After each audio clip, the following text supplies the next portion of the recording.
When we think about driving the mass consumer adoption of Bitcoin, it can't just be an incremental improvement to an existing behavior. We've got to actually create new human behaviors that aren't possible on today's payment channels. Hello, welcome to episode 20 of the Bitcoin Game. I'm Rob Mitchell.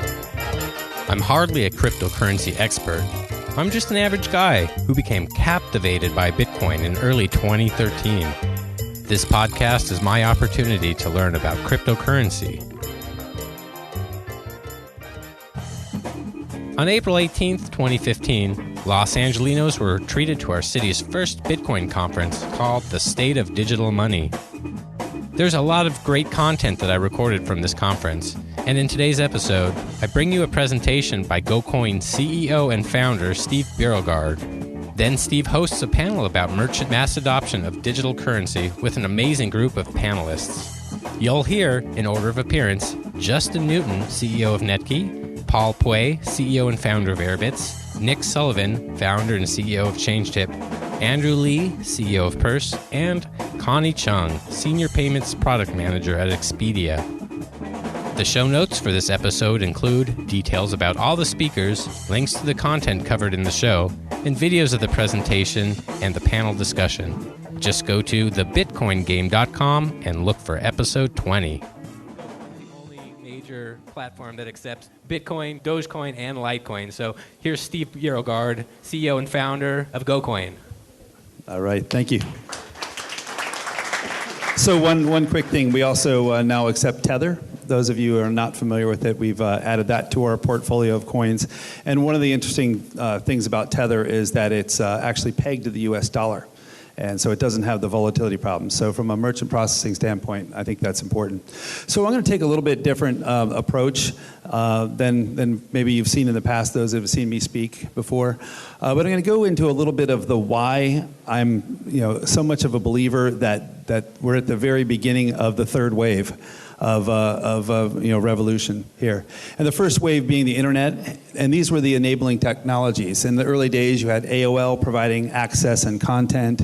You had Earthlink started providing access. And these are some of the early guys. And when Netscape browser came along, all of a sudden you have this big boom of websites and so forth. The next major event I point to is the smartphone revolution. And the reason I'm bringing these two up is these both are the enabling technologies that really put us where we are into the third wave. And I was into the smartphones very early on. So in I think it was about 97 or so, we signed up as the first BlackBerry partner in the West. And for a number of years, we were way ahead of the curve. We were trying to build apps, and this was before the whole app revolution even was a thought. But in seeing that and realizing how early we are, it really tells me that we're still pretty early in the third wave, which I'm calling the blockchain revolution. And some of the things that are interesting is the millennial generation. If you look at them, they're firm believers that in the next 5 years, 50% of millennials believe that a tech startup will overhaul the need for a bank. All right, just pause on that for a second. They think that banks will be phased out because some tech startups, similar to an Uber, which is eliminating the need for taxis, or Airbnb, which is starting to impact the hotel market. So this is really the millennials' belief. And what makes it interesting is to really look at currency from a historic standpoint. You start to realize that in the early days, back when there was bartering systems, that they were fine for people that are like subsistence farmers and so forth, but you couldn't build a society around a barter kind of system. So I'd say to most people that think of Bitcoin as, it's going to be this disruptive thing to the government to the point where, we're not going to need central banking and so forth. I just like to remind people that Bitcoin doesn't have a navy, so you're not going to actually overthrow the government with Bitcoin. So kind of get that out of your head and keep a realistic view of what it can and can't do and what it will and won't. So a lot of people, this is a popular slide that a lot of you have seen, talking about all of the other protocols for the internet. Everything from the early days of file transfer protocol to move files back and forth. SMTP was used to send email messages. And then people are pointing to the Bitcoin protocol as sort of the final piece of the puzzle. But I ask the question, is it really going to be Bitcoin or just some blockchain variant? So I think it's still too early to call. I think the invention's great, but Bitcoin has some problems, and those are some of the things I'm going to talk about today. So this is familiar territory, the token economy. What's interesting here is you look at how small the Bitcoin piece of the pie is down here. But look at other tokens, such as loyalty points, is about a $20 billion market. You've got air miles and coupons and all these other virtual forms of currency, if you will. And so this is familiar territory. But in my view of the world here, I think that we're going to start to encroach into things like air miles and coupons, and these kinds of systems will all start to converge into something that's backed by a transparent currency. So if you look at the millennials, the other thing that's really fascinating is this number actually blew me away. $41 trillion is going to move from the boomers, the baby boomers, to the millennial generation over the next, call it 20 years. So that's a huge amount of money. And some of the characteristics of these millennials is they don't really trust financial institutions. They don't trust banks. They have they trust in themselves, and they'll invest in themselves as opposed to putting money with a Goldman Sachs and places like this. So these people are the center of the bullseye of who are using digital currencies. So as you look at this ecosystem of all of the different companies, and you start to analyze, okay, there's people that have different components of this, and then there's people that are doing like the full stack. And you know, this is borrowed from the CoinDesk report. But it's interesting to see how the different sectors are starting to break down through mining and the other pieces. But I would argue that most of the companies in these space, I think almost without exception, now that mining is no longer profitable or marginally profitable, most companies aren't making profits yet. So as the regulators come in and start to bark about regulation, we need to be pushing back and say, this market is so early that the companies aren't even making money yet you're going to try to put unnecessary regulation on an industry that's still just in its infancy. So I put the slide up there to emphasize that point. So now I'm going to get into just the payment processing. And this is, our area of the industry. So PayPal selected the three of us, BitPay, Coinbase, and GoCoin, as their three payment processors. And when you look at market share, BitPay has about 50% market share, whereas Coinbase has about 35%, GoCoin has about 8%. So collectively, we make up, I would say, the majority of payment processing. And what's interesting is, collectively, if you looked at all three of the companies, I would bet you probably have enough business and payment processing today to support one company, not three, and certainly not 5 or 6. Because as the price of Bitcoin has come down, the transaction volume has come down significantly. Okay, so we need to take a realistic look at where we are as an industry and figure out what are some of the problems and how can we solve them. And the panel that I'm going to be hosting here in a second, which is mainstream adoption, mass adoption, we've got great adoption coming through the merchants.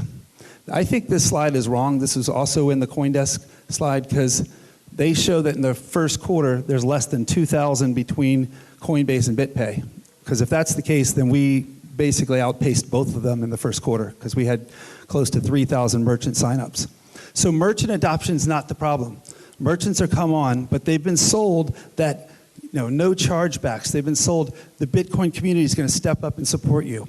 And that's probably true right when they launch. You'll see a bunch of transactions, but the merchants aren't doing the work that needs to be done. The work that needs to be done is to drive adoption. So how do we answer the question, what's in it for the consumer?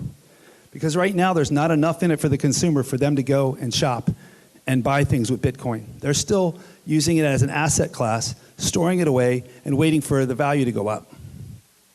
So we have all of these major retailers that we got really excited. They've made their announcements, and I think it's a little bit disappointing.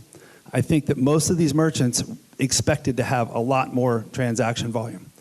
What we've noticed is most of them are relatively lazy. We've given them all the tools to do analytics, to basically do A/B testing at checkout, but most of them just take the lazy approach. They just put it up as another payment method, and it's sort of the build it, they will come mentality. It's the wrong way to think about it. It's not build it, they will come. You're going to have to go out and do the hard work to drive adoption. So I'm looking forward to hearing from Connie from Expedia about the types of things they're doing to drive adoption. And some of the other merchants, I think the conversation, we need to really figure out what's the magic sauce that gets the consumer ready to spend their Bitcoin. So this was also in the recent CoinDesk. And this speaks to the chicken and egg problem. It's not so much the chicken and egg. We're signing up 130 merchants per week right now. So the merchants are coming. They know they have a problem, and they're hoping we can solve it. But once they do the work, and then they realize the transaction volume is so low, what can we do to really start to drive more people to these sites? So a couple of statistics, and I probably jumped ahead on a couple of these points. So we've had about 7,000 merchants sign up for our services. Yet of those merchants, only about 10% of them consistently do a lot of transactions. So it's not as high as probably people are thinking. So 10% of those merchants really transacting. And then of those, when somebody's getting ready to check out, okay, so they've gone through, they've filled their shopping cart, they have the product that they want in there, they get down to their payment method, they look Visa, MasterCard, Bitcoin, they click Bitcoin. In that case, this is a shopper who you think is ready to pay. Only 25% of those invoices actually get completed. So what happens to the 75%? Where did they go? We have no idea. 75% of the people that come to the site, fill the shopping cart, take the time to fill out all the shipping information. All of this is typically behind the payment.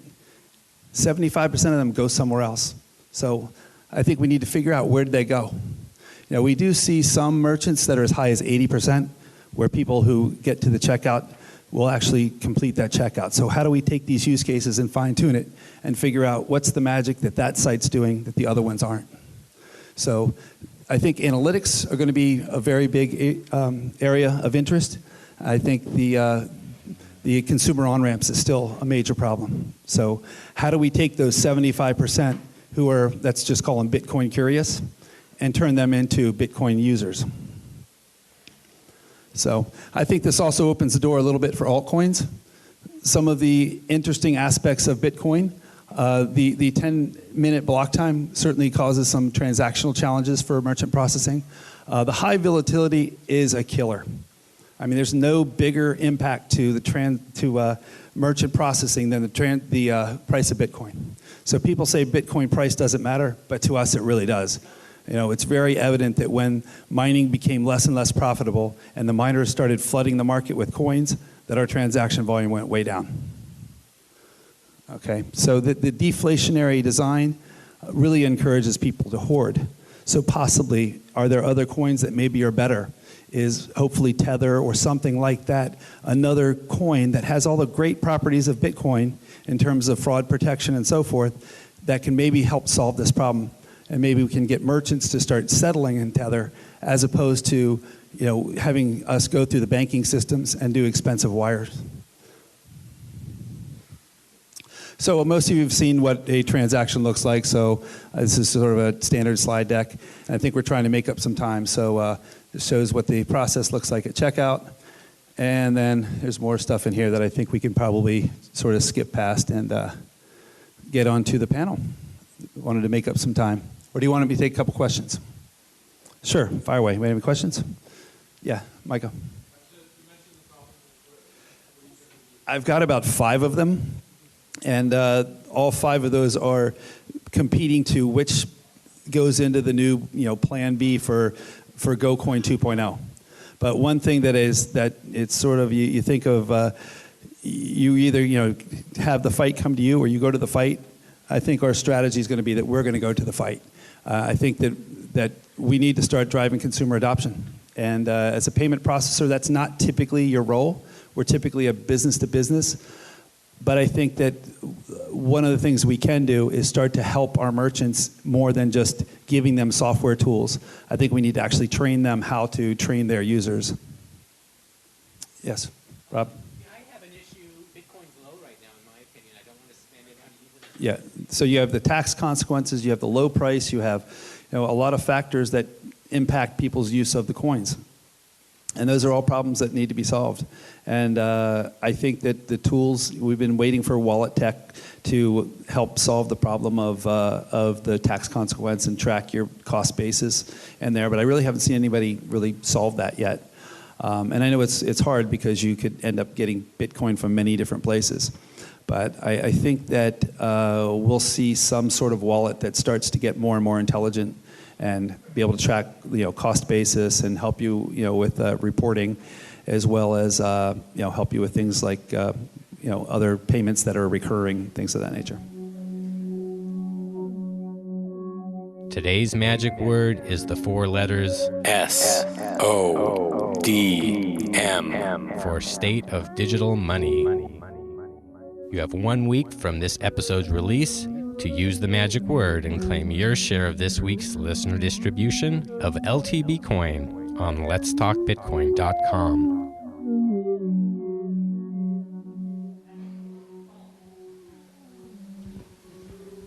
This is going to be fun. I've been waiting for this.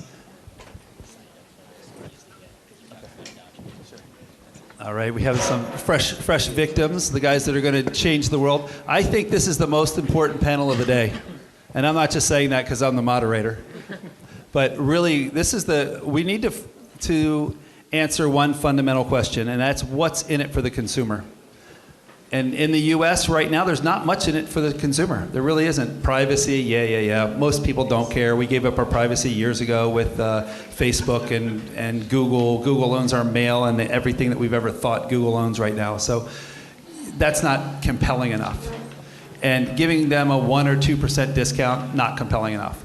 How do we really make a difference? So I'm going to just go down the line, have you guys introduce yourself and your company, try to take about no more than 90 seconds. And tell us what you do, and then we'll start with the questions. Cool. Hi, I'm Justin Newton. I'm the CEO and co-founder of Netkey. And our company is actually focused on looking at solutions to help drive mass market adoption of Bitcoin that need to be solved at the industry layer versus a point solution. And our first product that we rolled out tackles wallet addresses. So as all of you guys know, a 30-character wallet address is not very user-friendly.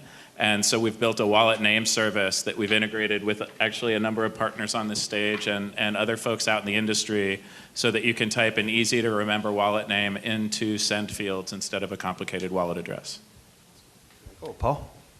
Hi, everyone. My name is Paul Pui. I'm CEO and co-founder of Airbits. We have a booth over here today, and we build, or at least our mission is to build Bitcoin solutions that are very familiar to people while still retaining true blockchain and Bitcoin technology and decentralization, a really big focus on privacy and decentralization. And so we have right now an iPhone and Android mobile wallet that, and our goal is try to feel somewhat like mobile banking, but underneath the covers, you get true blockchain operations. All right, I'm Nick Sullivan. I'm the founder and CEO of ChangeTip. I'm also a mentor at 500 Startups and a mentor at Plug and Play Tech Center. And then I run the Bitcoin Syndicate with Gil Pinchina and Michael Turpin on AngelList. I'm pretty excited to talk about microtransactions as the specific use case for what can help drive the mass consumer adoption of Bitcoin. Hi, I'm CEO and co-founder of Purse.io, and I think Steve set us up perfectly for the consumer incentive adoption issue. But our issue is to drive mainstream adoption by providing consumer incentives. So Purse is a marketplace that connects Amazon shoppers with unused gift card inventory. And we leverage Bitcoin technology to be able to provide 20% discounts off everything on Amazon. I don't usually talk like this, but I lost my voice yesterday, so please excuse me. My name is Connie Chung. I work for Expedia, and I'm the Senior Payments Product Manager for Expedia. We started accepting Bitcoin last year in June, and just with the goal, with the whole payments mind, I have a view of payments globally. So Bitcoin we just have in the U.S. right now, and the goal is just to allow customers to be able to buy in whatever format they want travel. Today, it's offered just for hotels. All right, I'm going to be mean, and even though her voice is hurting, and at the risk of not getting their Dogecoin, Litecoin, Tether business, I'm going to pick on Connie. Yes, we are processing through Coinbase, not GoCoin. I understand. That's what I said. At the risk of not getting your other digital currencies that they don't process, at the risk of that, I'm going to ask you, was Expedia very satisfied, disappointed? Where in the spectrum of 1 to 10 were you when you launched Bitcoin payments? Very satisfied. I'm surprised by some of the numbers you presented. We've seen a lot better numbers than what you've presented earlier. We saw higher adoption than we expected, and yes, transactions have dropped down in the last few months, but not too extreme. We're maybe running at about 60 to 70% what we had middle of last year. Yeah, and I think what you're seeing are average numbers. Yeah. If I took specific industries, travel being one that does quite well. Exactly. In travel, there's so few options, so I think people know, hey, if I'm insisting on using Bitcoin, I have to go to Expedia. Now, do you think it's Bitcoin people that are coming to your site, or do you think you're actually driving new users to come and experiment with Bitcoin and drive the adoption? We see both. We've actually been monitoring really closely whether or not these were customers we've seen in the past that also happen to use Bitcoin. We have people specifically coming to our .com site, our Expedia.com site, because that's the only one we have Bitcoin right now, based in EMEA, based in Europe. They have their own Expedia.co.uk site, but because we don't offer Bitcoin there, they come to our Expedia.com site. They're coming specifically to pay with Bitcoin. Okay, you didn't give me the 1 to 10 number, though. 8, 9. 8? Oh, fantastic. Yeah. Great. All right, Andrew. So you guys are seemingly doing really well. It seems like you've been driving a lot of adoption. Tell me some of the things that are exciting to you and what you've done to help to drive adoption.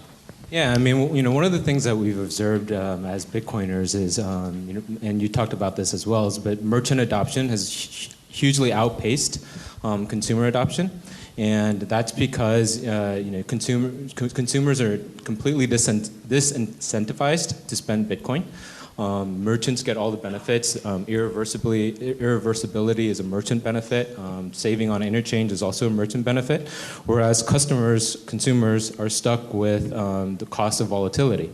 And so since we started about a year ago, we've been growing pretty rapidly. The curve for merchant processing through Bitcoin and our processing volume is probably inverse over the past year. We're transacting close to $250,000 a month, outpacing maybe Overstock's. Okay, I gotta ask you, how is it possible that I can buy something from Amazon with Bitcoin and you're going to save me 20%?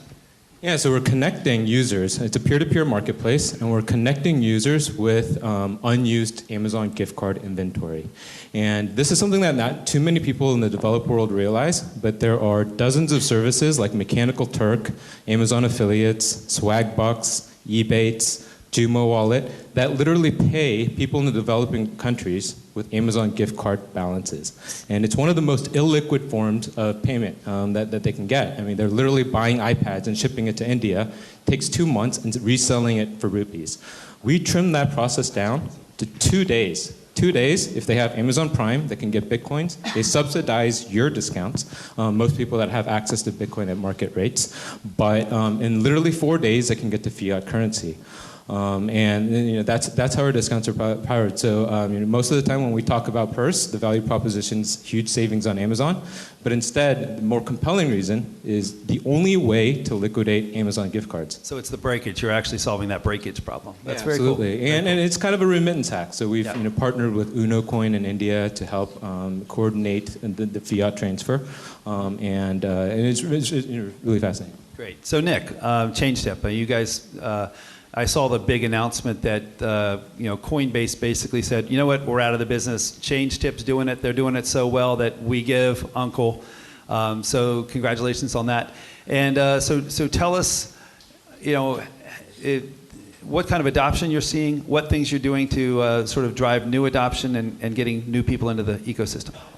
Yeah, so I'll take a little bit of a different stance. The tone of this conversation seems to be fairly focused on the typical e-commerce checkout flow, and I'll go in a slightly different direction, which is the utility of Bitcoin. If I really look at, well, with the backdrop that most of the conversation, or most of what I'm going to say applies to the U.S., in emerging markets, there's an entirely different story about the need for Bitcoin. But here in the U.S., we've got a really well-established financial infrastructure, so it doesn't really solve any pain for the typical U.S. American consumer. There's one key area that I think it does, and that's cross-border remittances. That's something that is difficult, painful, and expensive today. It takes 2 to 3 days, charges up to 10%. Bitcoin is a better solution. It's a way for technology to be applied to make an existing behavior, an existing process more efficient. Peter Thiel, in his recent book, 0 to 1, talks about that as a 1 to N opportunity. He talks about the 0 to 1 opportunity is when you invent new human behaviors. And this is where I think microtransactions comes in. 5 years from now, I think we're going to look back and wonder what we did before we had microtransactions. So when we think about driving the mass consumer adoption of Bitcoin, it can't just be an incremental improvement to an existing behavior. We've got to actually create new human behaviors that aren't possible on today's payment channels. Yeah, I love what they're doing. If anybody hasn't been to Change Tip, you should. And now here's one endorsement for Paul. I hadn't looked at the Airbitz wallet in quite some time. And before this panel, I was like, wow, I better brush up a little bit. I was blown away. I hadn't seen what you guys had done with Airbitz and your wallet. Your directory is beautiful. It looks, very professional. And so I'd love to hear, Paul, what else is happening at Airbitz and what things you're doing to get the word out there. Well, when I talk to a lot of people and say, okay, what will it take you to use Bitcoin? And these are the people that are not the libertarians, not the crypto anarchists. And they just tell me it's got to be easier or it's got to be cheaper. And so I'm really happy that Purse is making it significantly cheaper, but those are two scales where if it's not that much cheaper, then it's got to be that much easier. And so that's been our core focus, is definitely make Bitcoin feel very familiar, and when things are familiar, things are easier. So the user experience that we built is at our core focus. But at the same time, we don't compromise on the core fundamentals of you owning your own money, not centralizing it. You have financial privacy, you have financial freedom. With respect to it being easy, we've worked on multiple protocols to enable every single tap being minimized. And so we're really excited about micropayments as well, like Nick had mentioned, and we're looking at partnering with companies such as WatchMyBit, who is over there in the audience, to enable micropayments for YouTube type of content and video that sits on their platform. And we think that that can really drive adoption, because now we have what potentially are a lot of the entertainment industry which can dictate people's behavior. And if we put their content primarily for Bitcoin and make it incredibly fluid, a couple taps, 1 or 2 taps to pay for that micro content, then we can drive a lot of the masses that don't care about the core fundamentals of Bitcoin to use it. That's great. That's great. And Justin, so you guys are doing this name service, making it easier for people to find wallets, sort of like DNS is done for websites. You're attempting to do the same thing for Bitcoin. So what strategies and what kind of help do you guys need from the ecosystem? Sure. So, we're taking a slightly different tack. I think that, if we look down the aisle here, each of the folks on the panel here are really doing different things to make Bitcoin more attractive. We're taking a slightly different tack in that we're actually trying to make Bitcoin less unattractive at the moment. And so, we were looking for places where there's barriers to entry and challenges. And one of those was just interaction between everybody in the ecosystem. There's a bunch of people here that have created really nice solutions to do things, and some of them that have followed the earlier speaker, William Quigley's advice of do one thing really well. But if you do one thing really well and a user wants to do 5 things, well, you better make it easy to interact between them. And so what we're really focused on is making it a lot easier and smoother for interactions between the industry to occur, so that when an Airbitz wallet user wants to fund their Change Tip account, they can do that pretty easily. And when a content producer wants to take the money that they've made via the content that they've produced and gotten in via Change Tip and buy themselves a new iPad, they can easily send it over to Purse.io. Very cool. So I don't think you ran out of battery there, but Anyway, yeah, that's great. So I think this is a great panel. The only one not represented here is anybody actually selling coin, right? I think we've got all sorts of other parts of the ecosystem well covered. Did you have a comment? Or, oh, I'm sorry. Oh, go ahead. I'll chime in afterwards. No, go ahead. Actually, with respect to selling coin, we think that a lot of the services out there, all the great services, kind of compromise some of the decentralized aspect of Bitcoin, and that as soon as you buy and sell a coin, it ends up not in your hands. And so our long-term goal is to actually build a platform that connects people to their value and do it globally. And so pretty soon, within the next couple of months, integrated into our platform will be the ability to buy and sell coin through third parties. And so that way we can scale to not just being able to do it here in the US, but in many different countries. And as soon as you've bought that coin, it doesn't sit with us, it doesn't sit with a third party, it sits in your wallet, in your hands. So I think it's a very important value. That's great. So rather than hear myself speak, which I do all the time, I'd love to hear from the crowd. I'm sure you got some great questions for the crew up here. Let's do it this way. Hi, my name is Tim with AutoNet, African Umbrella Trust Organization and Network. I have a comment really for Nick. I've never met Nick before whatsoever, but my team is kind of scattered in different parts around the country and the globe, and we all work together on Slack, and we use ChangeTip constantly. Awesome. And so anyways, something that's really cool is on a Tuesday about a month ago, I got an email, I opened it up, it was from Wells Fargo, and it talked about, it was from Wells Fargo's legal department that they had to disclose that there was a $230 million class action suit going against Wells Fargo for stacking charges, right? You know what that is. That's when they take your transactions and they put them in not in chronological order but in the order of what was the biggest transaction. In other words, they're making money on bouncing everything that past your big one. Well, the following morning I got an email from Nick Sullivan, who I've never met, who said, today you're awarded from ChangeTip $10 into your wallet for being a good tipper. And I just thought, what opposite polarities. Wow. That's great.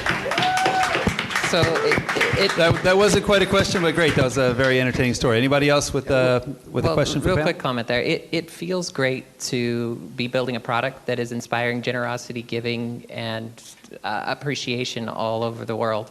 I think it's not only important for me and my psyche, but it's good for Bitcoin. Let's stop talking about drugs and Silk Road and just replacing the existing financial system, but let's show the world that there's a good case for Bitcoin. Yeah, I think the government's going to be really pissed when they have to give Ross all of his coins back. So. Anybody else with questions for the panel? I know it's late in the day. All right. It seems like now that the community is kind of like shedding its roots to become a more legitimate operation that can be trusted, that hopefully earns the trust of the consumer. What about these points where, like in the States, I can't remember who mentioned it, but in the States there's not really a reason to even use PayPal. You know what I'm saying? Like PayPal's penetration isn't even that great. All right, let's get to a question. So why not kind of stay in the murky shadows until we can figure out like a good way to Who wants to address the murky shadows? like that's the whole. No, I understand what you're saying. It's like where the greatest value proposition is in the murky shadows today, and how do we move from the murky shadows up to lily white clean operators? Yeah, I mean, so if you look at most new technologies, they actually tend to be adopted first by people that are more at the fringes than people that are at the center, because the existing platforms and existing technologies tend to be relatively optimized for the mainstream, but maybe not very well optimized for people that are closer at the fringes, so they need to and are looking for alternatives. So, you know, in the early days of the internet, the thing that always came up was adult content, and porn was the evil thing that was out there that was going to chase you down and kill you in the night. And in Bitcoin, it's drugs and guns. But it's actually part of the natural evolution of these technologies that, you know, the reason that the people at the fringes are willing to do it first is they're getting so much pain from the existing system that the pain of using the new system is lower. Whereas as the technology matures, and all the rest of the folks on this panel are doing a great job of making it easier and removing barriers for the mainstream and coming in with uses that are more towards the center case, that does become the dominant use, on a go-forward basis. So I would just say what you're seeing now is a very customary part of the evolution of any new technology that's being introduced, particularly very transformational ones. Yep. And the other thing, a lot of people don't realize when PayPal went public, 75% of their transactions were adult and gambling. And once they moved out of those markets, when they went public, they made kings out of NetTeller and Skrill because they moved into those spaces where they had left a huge void. So, Connie, so let's get that back to some of the challenges you see for Bitcoin, and maybe you can share with us a little bit of your strategy. So you mentioned, I wanted to touch on some of the stuff you mentioned in your earlier presentation about what the merchants are doing or how they don't focus on making that checkout process easier. We're constantly A/B testing throughout our whole site, including on checkout. And part of our problem with Bitcoin, and it's the same problem that we have with PayPal, any redirection. Those of you familiar, credit card payment, you go straight through. If you're using PayPal Bitcoin, you get redirected off a site. Any additional place where you have to enter information, we lose customers, right? Even with straight up credit cards, if we take your phone number, we're going to lose customers. So with PayPal Bitcoin, these redirect forms of payment, every time we add one additional step, logging in, password, type in something else, that's all dropping. So we do things wherever we can to control it and constantly test to see how we can optimize that. The problem with our redirections is we don't control it anymore. When we redirect off to Coinbase to PayPal, that's not our site anymore to then optimize. So if you had a payment service provider that gave you all of the everything in an API is delivered to you so you could do full analytics, that might be of value? It is something I would really consider. Because GoCoin offers that. Yeah, so you could fully. We do that via GoCoin, by the way. It works great. Thank you. Yeah. And about the question of how we try to make it more. I think key to making Bitcoin more legitimate as a currency is having large merchants like Expedia adopting and offering it as ability to spend your Bitcoins on our site. Right now, we're very limited. Our supply is only for hotels, where we are the merchant of record. So when you swipe, it actually shows up Expedia. That's the only way we can take Bitcoin today. In the future, near future, I want to get to a point where any supply that we're selling, even airline tickets, we can accept Bitcoin. Today, if you bought Delta on our site, a Delta ticket, most likely you'll see delta.com on your credit card statement. We want to be able to switch that so we're a merchant so that now Bitcoin users, PayPal users, whatever, can now pay with whatever form of payment they want on any type of supply they want on Expedia. I think one of these two is going to arm wrestle who goes next. Yeah, same time. Yeah, completing each other's words. One of the things I'm going to maybe pick on Expedia a little bit here is that I don't think it's a challenge to live on Bitcoin anymore. There's many places I can go to. I can go to Expedia. I can go to one of the wrapper sites, cheapair.com. But what's going to help adoption is actually give a value proposition to a purse, even if it's a smaller value proposition. Less friction than purse, but at the same time, at least a discount. And merchants like Expedia are saving, I would think, they're saving money by accepting Bitcoin. They're saving on fraud, saving on risk, but they're not passing any of it along. So if any of you are out there, merchants accepting Bitcoin, show some love for the consumers because you're saving something in respect to pass the savings along. And built into our wallet is actually a merchant directory. And one of the first things we put at the very front of all the listings and search results is whether or not that merchant offers a Bitcoin discount. We want to highlight those merchants, and we're going to be putting amazing amount of effort going forward to really pushing and showing people those merchants that are giving that kind of support to the ecosystem versus a merchant that just says, me too. That's really smart, Paul. I love what you guys are doing. So, Andrew, I think that it was the CEO of Amazon that said, your margin is my opportunity. So if you're making good margin, how is this going to be sustainable, and how do you defend that?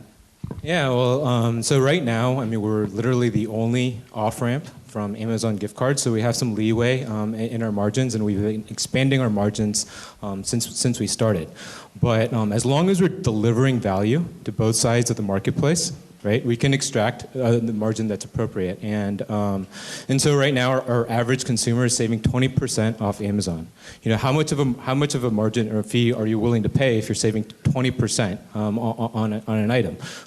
3, 4, 5% might be reasonable. And so, as long as there's no competition, things like that, we'll continue to find ways where we can monetize. But other ways where we can capture value and provide value to the customer is make it easier. And so recently we launched Purse Instant, where you get 5% off Amazon instantly. It's shipped with Prime. You don't have to pay with Prime anymore. You don't have to create a wish list on Amazon. You just search on our site, search for whatever you want, whether it's a Ledger wallet or an Age of Crypto book, and instantly buy through our site. And it's 5% off. There's less variance in experience, and with those transactions, our margins are slightly higher. And at one point, just to comment on the murky use cases, when I got into Bitcoin like a couple of years ago, literally the only reputable site, the two most reputable places to go with Bitcoin were Mt. Gox and Silk Road. That was it, and then you had a dozen scam sites. Today, with the panelists here, we have mobile wallet options. When Netkey's live, or when Netkey's used everywhere, we'll be able to send money very quickly and easily, and change tip. It's super easy to send a tip through Twitter today, and I think we've come a really long way. What we really need to do to cross the chasm now is to provide pragmatic use cases for people to use, and we offer to. Yeah, like it or not, we are all here because Silk Road and Mt. Gox did exist. Nick? Yeah, so Connie started to talk a little bit about friction, and I think that's something that we haven't necessarily paid enough attention to. When we're deciding whether or not to do something, this is a user experience adage, we do the mental math on, is the thing that I'm going to get worth the amount of pain that I have to go through to get it? And there's two ways that you can solve that problem. You can either make it easier to get by reducing the friction, or you can make the reward bigger. We've spent some time talking about incentives for consumers, different ways, but Connie started to talk about the checkout process and how it's difficult, not only for the merchants to think about implementing, but the cognitive load that we're trying to impose on the people that are trying to use Bitcoin. It needs to be simpler. When we see the donate with PayPal button on the side of the screen, we don't not click that because we're cheap. We don't click it because we're lazy. So we need to get all of these processes down to 0-click or at most 1-click operations where people don't have to think. iTunes was a great step forward. It showed the power of this, where when you don't have to think about putting your credit card information in, and it's only 99 cents. It's a thoughtless purchase. That's the world that we need to move towards and go towards frictionless purchases. Andrew? I completely agree that usability will help drive adoption. But what I like to think about is, my parents or my mom, long time ago, they would to get discounts on their groceries, they would wait on their mail, sort through their mail, find the items that they want, take a pair of scissors, clip it out, remember to take it to the groceries, use it at point of sale, just to save 5 to 10%, right? And I think people, if there's enough of a value proposition to use Bitcoin, I think people will jump through all kinds of hurdles to save 5 or 25% off Amazon. I think they're willing to do a lot more than we give them credit for. And I think the hard part still is getting the coin in the first place. If we can help to solve that problem, I think we're going to make a lot of progress. It blows me away in the analytics area that we have one gaming merchant who's quite large, who 2% of their transactions actually get completed. I'm like, what about the 98%? Don't you care? Like, do a little work. Take your question. For the Bitcoin-based companies up there, are you guys doing anything to reach beyond the Bitcoin ecosystem and our own conventions? I know Paul and I might be teaming up at the YouTube convention, but for everyone else, is there some place to go to introduce this wonderful currency to the non-Bitcoiners? I think this one's mine. So it's been interesting to see the rapid growth of ChangeTip throughout what I believe has been largely the existing Bitcoin community.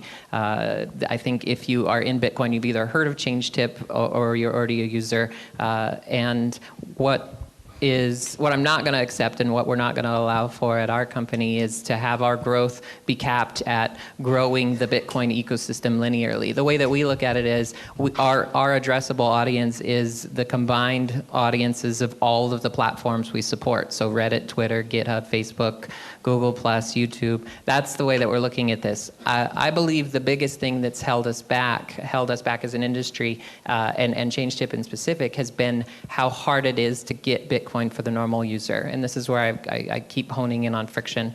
So the typical process for getting Bitcoin is well suited for someone who has made a conscious decision that they're going to speculate, they're going to purchase it. Maybe it's someone with an other motivation, whether it be privacy, anarchist, the Federal Reserve Bank attitudes.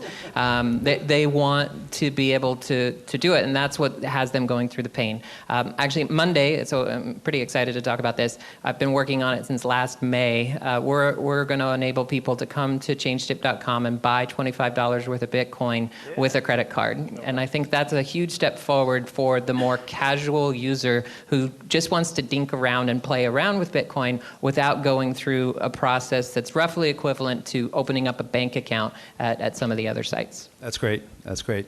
So question in the back. Do you guys think that volatility is slowing adoption? Volatility is absolutely slowing adoption. No doubt about it. It's slowing investment. It's slowing there's a lot of problems the volatility causes. But anybody else want to field that one?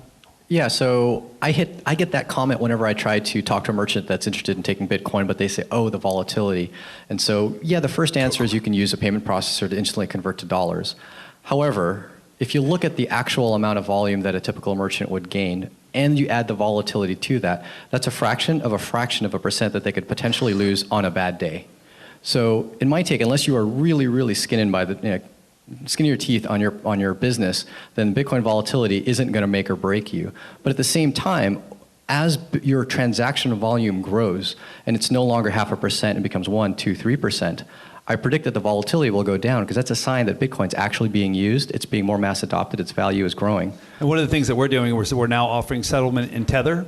So it's got all the properties of Bitcoin without any volatility. So if merchants want to do that to settle in Tether, we'll actually do that at 0% based on something we're doing in that partnership. Although I would argue that settling in a currency that's denoted in dollars is not helping the price of Bitcoin. And it's still, I don't think it's necessary if you are really making sub 1% of your revenue in Bitcoin. I think the biggest friction I get is the accounting aspect of it. And a lot of people do care about that, and that is a challenge, and I think software is going to make that easier. Right. So Question right here? It's worth pointing out real quick, Steve, it's worth pointing out that I never get questions about volatility. So I think microtransactions are an interesting carve-out for people just don't care if their tip is worth 15% less the next day. So it's an interesting carve-out. Yeah, that's a great point. Question right here? My question is, so far all the discussion about adoption of Bitcoin and other cryptocurrencies has been centered around merchants and consumers. And have we ever considered reaching out beyond merchants to like suppliers, like having an oil company? To supply chains. Yeah, I think it's a great conversation. We've explored supply chain payments in Bitcoin. We get down to the volatility issue again.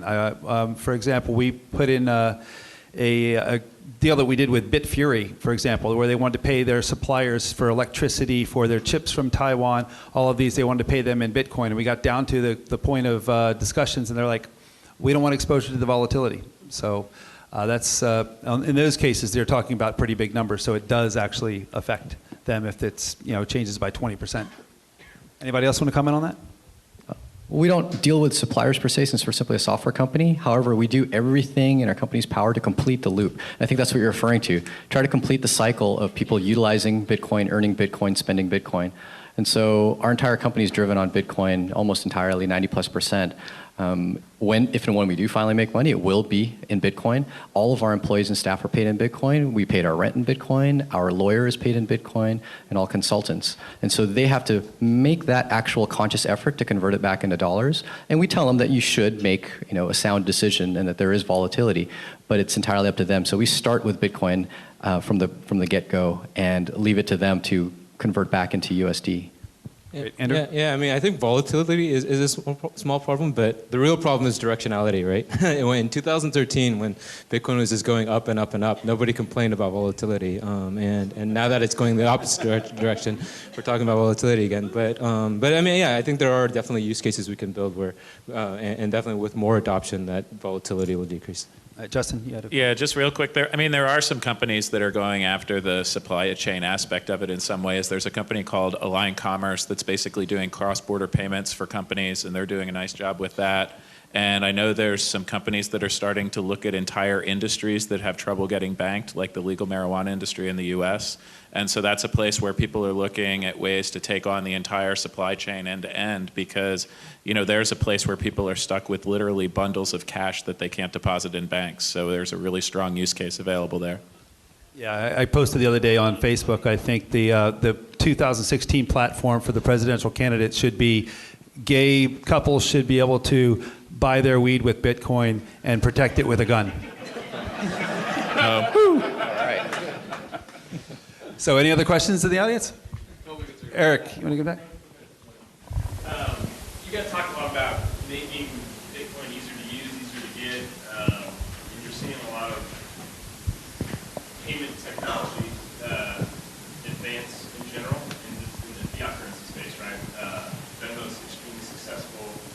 Facebook payments, I would assume there's going to be some sort of payment technology integrated into every social media platform. How does the use case for Bitcoin stay compelling when all the other payment solutions are sort of catching up? Who wants to field that one? That's a hard one.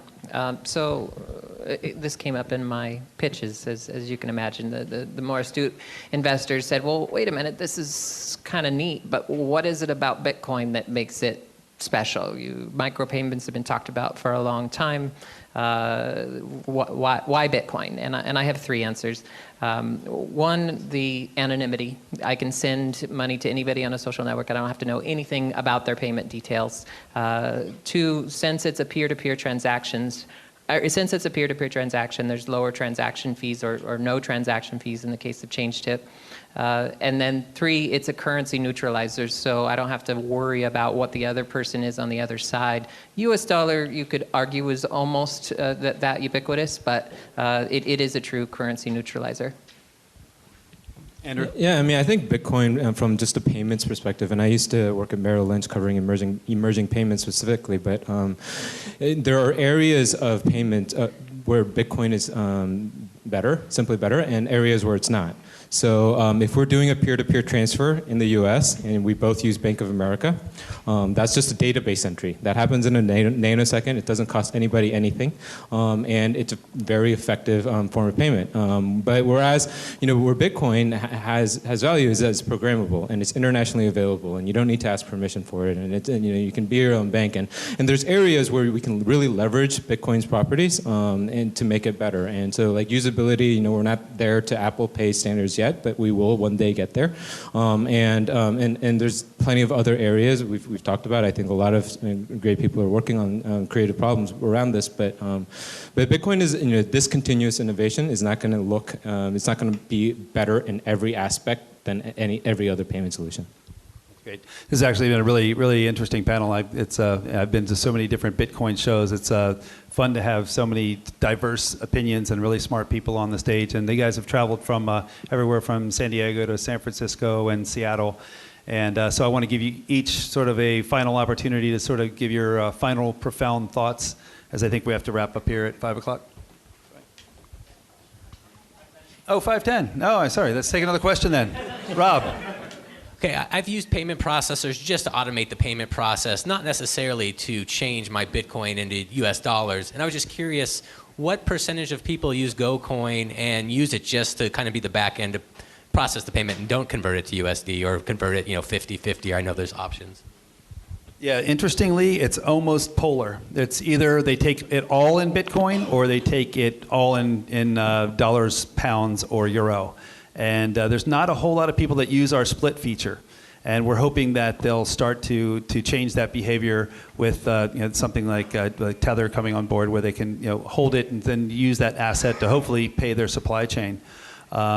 So I think it's interesting to me that I would think that a lot more people would be holding some percentage of Bitcoin. We usually recommend they hold about 10%, but I would say probably less than 5% actually use that split feature. What percent are Bitcoin versus dollars? Oh, wow, it's almost 50-50.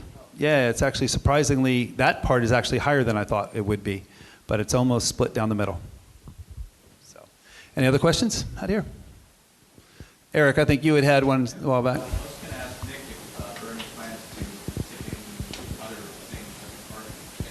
Tip all the things. So, for example, like, can I tip anything I want of value to anybody, or is it just always going to be Bitcoin focused? So the question was, is the tipping going to be just Bitcoin focused, or will they open it up to other? Is it an altcoins question, or is it a USD tip jar question? Value in general.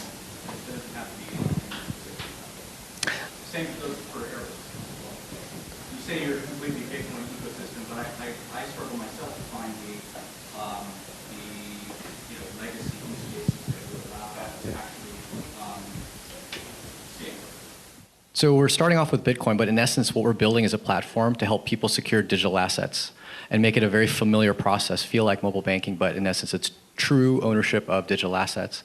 Now, obviously, the low-hanging fruit is Bitcoin. How do you secure a private key? How do you make it familiar? Then how do you then send and receive? But definitely in our future, we see being able to secure more than just a private key for Bitcoin. It can be a private key for other digital assets. It can be login credentials. It can be a private key to encrypt your secure communications. It could be, a lot of other things. Login credentials. So we're building that platform first and then incorporating what people demand on it. And it is an open source platform. If you are working on another currency, another asset that you need secure, encrypted storage, you can utilize that platform for it. So I've spent a lot of time talking about friction. Our core competency is making payments easier, and with that, with our internal ledger, we don't necessarily care if it's Bitcoin, Visa, MasterCard, PayPal on the way in or out, airline miles. We just want to make it easy to transfer the value. Very good. Any other questions in the audience?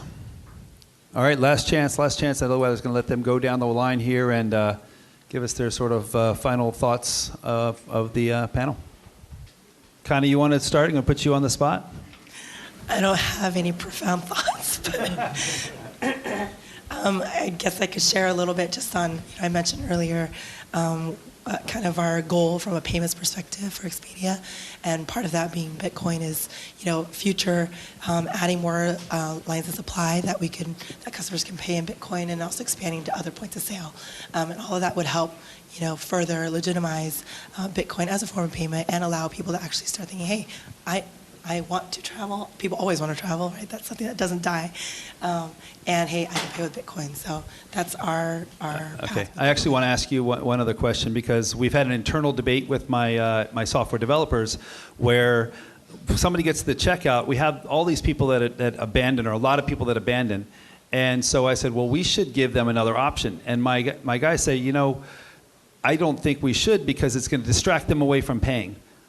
But what's your opinion? We've definitely seen when people have other options, it distracts. I don't know if it's okay to bring this up for PayPal, for example, for a while. When we redirected a customer over there, he said, hey, I want to pay with PayPal, right? They started advertising Bill Me Later, or what they call now. Yeah. And we're not integrated with that. And the moment they did that, conversion tanked for us. We saw it tank. So any additional thing, any additional advertising, it's like, hey, I've already clicked, I want to pay with Bitcoin. If you now send me to something else, it's just distracting me more. So okay, I guess I lose that argument. So, well, thanks. Andrew? Yeah, I mean, when we first started this business, it used to be pretty contrarian to talk about consumer incentives, because when Bitcoin's going up and up and up, it seemed like there were plenty of incentives for consumers. But our mission is to continue driving innovative use cases and pragmatic use cases that make Bitcoin worthwhile, make it worth all the hoops you have to jump through to even acquire Bitcoin today. And it would behoove us not in a technology or mass adoption panel not to mention the technology adoption curve. And I think we're really early on. Everybody in this room, I think, is an innovator. We're, not even at early adopter phase. When I think early adopter, I think about the people that stand in line to get the newest iPhone, and there's tens of millions of those people. And we're nowhere near that. And so to get across the chasm, get to early adopters and drive mainstream adoption, we think we need to incentivize consumers through use cases. Very good. So Nick? Yeah, so what we're actually building, a lot of people think of us as this cute little tipping app, and it is a cute little tipping app, but we're also building a micropayment infrastructure for the web. That's what we're really going after. I believe that Bitcoin will finally pay off the promises that we've had for the last 20 years about micropayments, and more specifically, the marriage of Bitcoin and social media is what it's going to take, because that allows for an in-flow experience. So to geek out about that for a minute, I think the first spoke off of that micropayment infrastructure for the web that everybody gets excited about and can wrap their head around fairly cleanly is content monetization.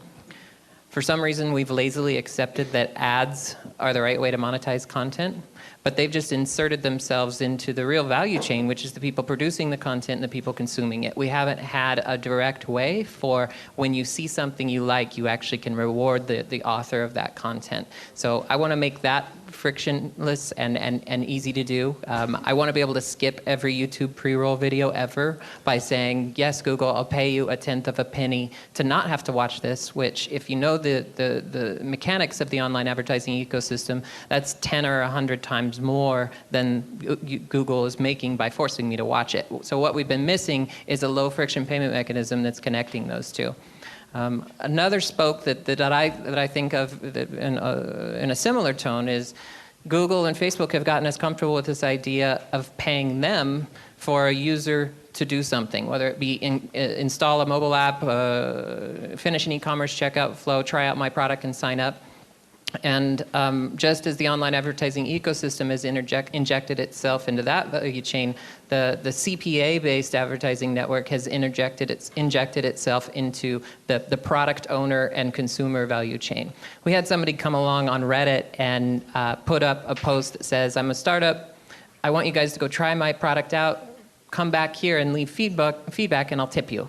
I think that's a real good example of taking Facebook and Google out of that picture by creating a direct connection between the people wanting to use the products and the product owners. So Nick, for people that aren't familiar with ChangeTip, can you just sort of explain the mechanics of somebody puts a post up on Twitter, you guys monitor it, look it for a certain format, and then move it from one wallet to another? Sure. Just walk through the mechanics. Sorry for leaping over that. We're integrated on a number of different sites. We're listening for mentions of ChangeTip. So if you see a YouTube video or a Reddit post or a GitHub comment or any of the platforms around a tweet that you like, you can respond to it and mention ChangeTip and an amount, and we'll allow for a Bitcoin transaction over that channel. So I can actually send you a beer over Twitter. If there's anybody that's not familiar with it in the room, come grab me afterwards and I'll give you some free Bitcoin over Twitter. It's a very cool service. It's very cool indeed. So Paul, I have a feature request for the wallet. So I was looking through your directory, which is very cool, but what it doesn't have is sort of what you have on Waze, where like they say the police are going to be up here and it says, are they there or not? And so I want to see on the merchant directory something that gives the, are they still there? Because I saw a couple of people that were, that I happen to know aren't there anymore. So I think, hey, wait, I should be able to just thumbs down that they're no longer there or something like that. But not that that would be the only thing, but enough votes. Anyway, so Paul, please. Well, as a comment to that, we definitely want to expand a lot of the effort into the merchant directory, but our big focus is the wallet, and we think that's where a lot of the innovation is. The merchant directory is a feature of that wallet to drive people value once they own Bitcoin. And maybe not, well, somewhat related to this topic that I want to close on is, someone asked the question of, well, how is Bitcoin competing against traditional payments? And I gave a bit of a talk about this in LA, actually, over here about a month ago, in that if you look at all of the different payment systems we have ever used since the beginning of time, from like shells to gold to cash, not look at the currency, but look at the payment method. The most successful payment methods ever have been are the ones that have been on the most open platform, the most decentralized, the ones where people can make the choice of how they want to receive payment and how they want to send payment. And as much as the Bitcoin industry loves to hate credit cards, it's actually a very open payment platform. A merchant can choose their processor, and a consumer can choose their bank. It's fairly open in that sense, and Visa became very successful when that platform became more open.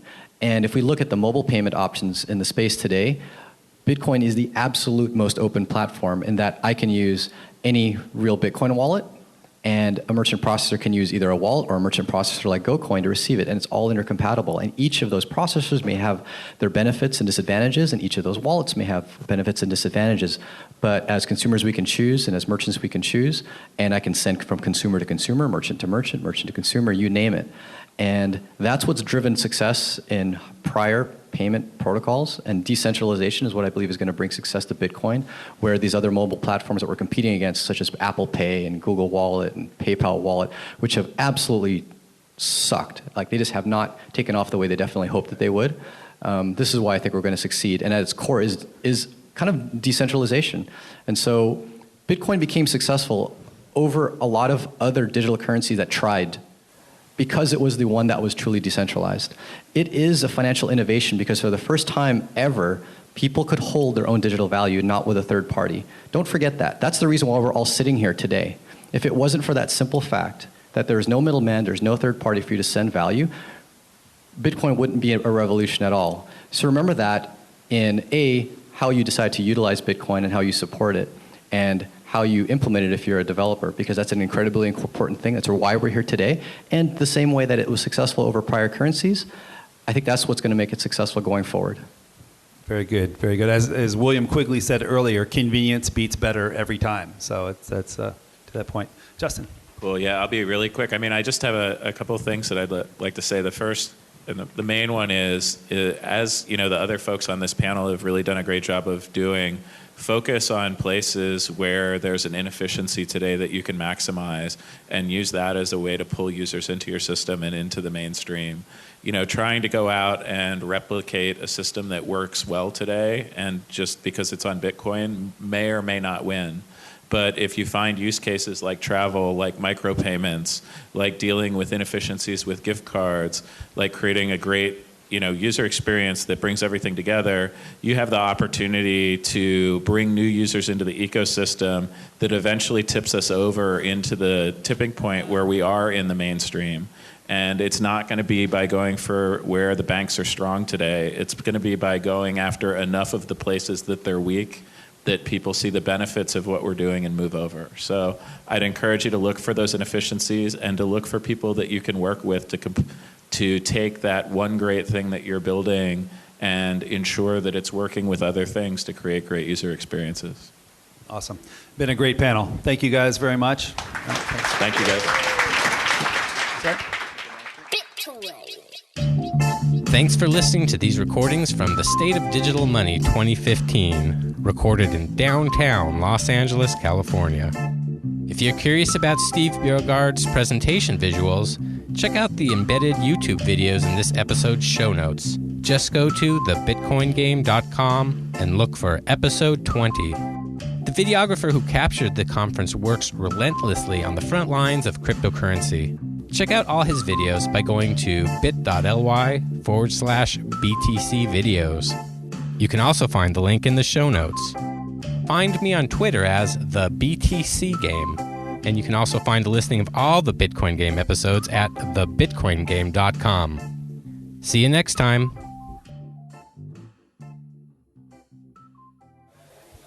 And what time is the after party? When you want to